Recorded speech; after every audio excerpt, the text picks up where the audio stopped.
As October comes to a close, so does Breast Cancer Awareness Month.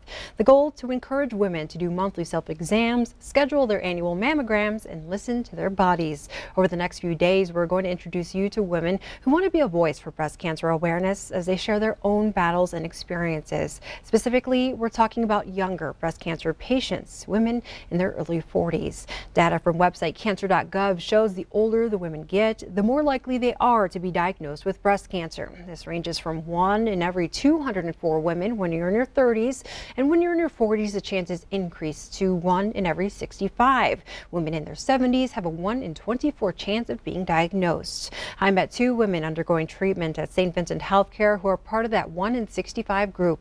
They are living proof that early detection is key.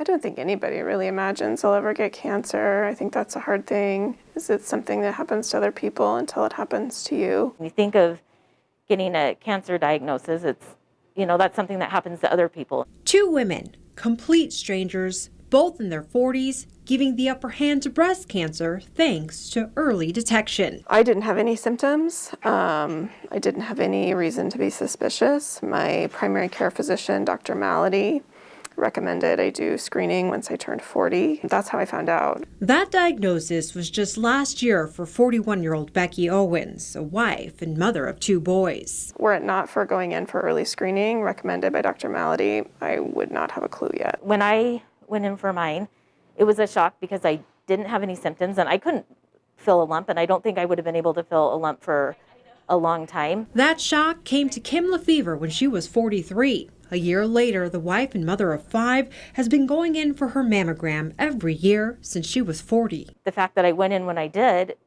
it changed everything for me. My treatment was easier because I went in. Kim was able to skip chemotherapy, but did opt to have a double mastectomy, something she always told herself she would do if she was ever diagnosed with breast cancer. I have 5 kids, and when you have 5 kids, you don't play around.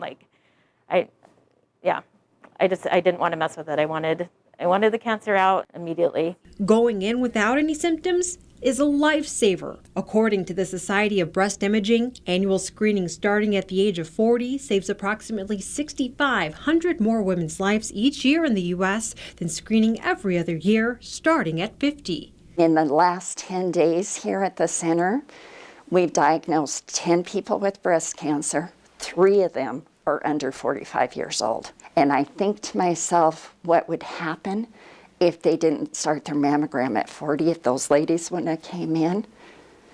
The diagnosis would be completely different.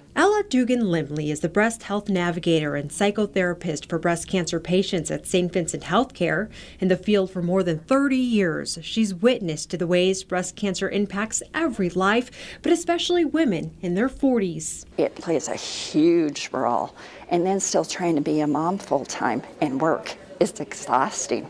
They are so tired and scared to death.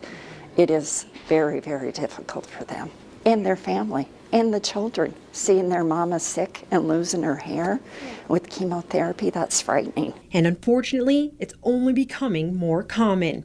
The incidence of women diagnosed in their 40s increases about 0.5% every year. We don't really know why, but we know some risk factors for breast cancer. Certain things like obesity, alcohol, smoking, family history, genetics, those kind of things we do know.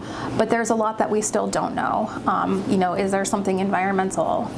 Those are things that researchers are still trying to figure out. Since I've been diagnosed, Becky was diagnosed with 3 cancers. She had a mastectomy after discovering the first 2. If we hadn't done the mammogram and been tipped off by the other 2 cancers, the 3rd type usually isn't found until it has metastasized throughout the body. It's pretty aggressive and doesn't usually show up as a lump or, an early indicator.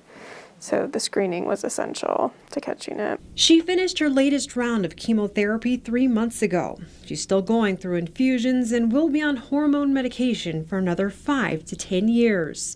Sounds like a lot, but this entire journey has instilled some newfound wisdom. Cancer treatment changes everything long term. And so learning to adapt and let go of what I thought life would be and be okay with whatever it is. And be sure to join us tomorrow for part 2 of this story as we hear from the medical staff on the front lines, their role in battling breast cancer and how they all come together for their patients.